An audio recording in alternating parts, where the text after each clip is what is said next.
আইয়ুব নবী একবার তাকায় দেখে তার জিহ্বার মধ্যে পোকা। চোখের পানি ছেড়ে কান্না করেন, হে মালিক, এতদিন পুরা শরীরের মধ্যে পোকা, জিহ্বা ভালো ছিল, তোমার নাম ডাকতাম আর জিহ্বা দিয়া জিকির করতাম, ক্ষুধা নিবারণ হয়ে যাইত। এখন আমি জিহ্বা দিয়া কেমনে তোমারে ডাকবো? ও আল্লাহ, তুমি যা মনে করো পরীক্ষা আরো করো, তবে আমারে তৌফিক দাও, আমি ধৈর্য ধারণ করে যেন চলতে পারি। এমন কান্নার আওয়াজ, এলাকার মানুষ দুর্গন্ধে এলাকা ছেড়ে চলে গেল। হঠাৎ নবী তাকায় দেখে তার অনেক বিবি, কয়েকজন বিবি পাশে দাঁড়ায় বলে, তালাক দাও, আমরাও চলে যাও। আইয়ুব নবী বলে, যাও যাও, দুনিয়াতে মনে করছিলাম সন্তানের জন্য মা আপন বাবা আপন, আমার সন্তানও নাই, বাবাও নাই, মাও নাই। একটা উপযুক্ত পুরুষের জন্য শেষ সীমানা ঠিকানা হলো তার স্ত্রী আপন। আজকে তোমরাও আমারে ছাড়িয়া যাও।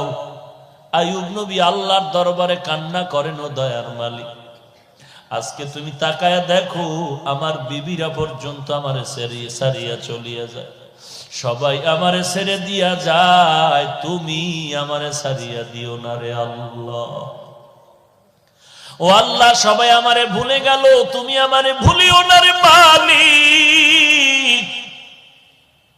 আল্লাহ বলেন যে আমারে ভুলে না, আমিও তাকে ভুলবো না।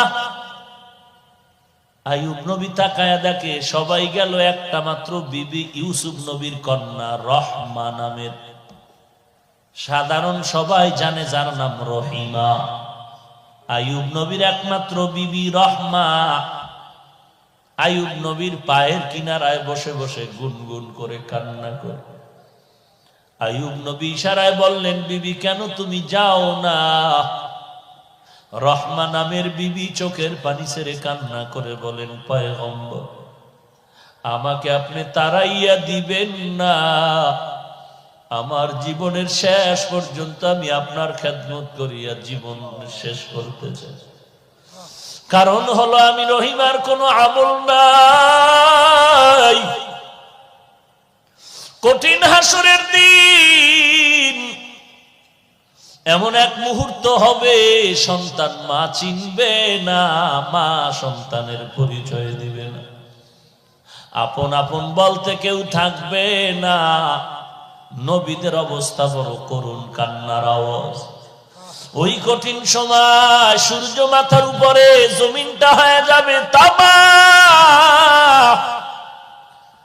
সূর্যের তাপে গুনাহগারের মাথার মগজগুলো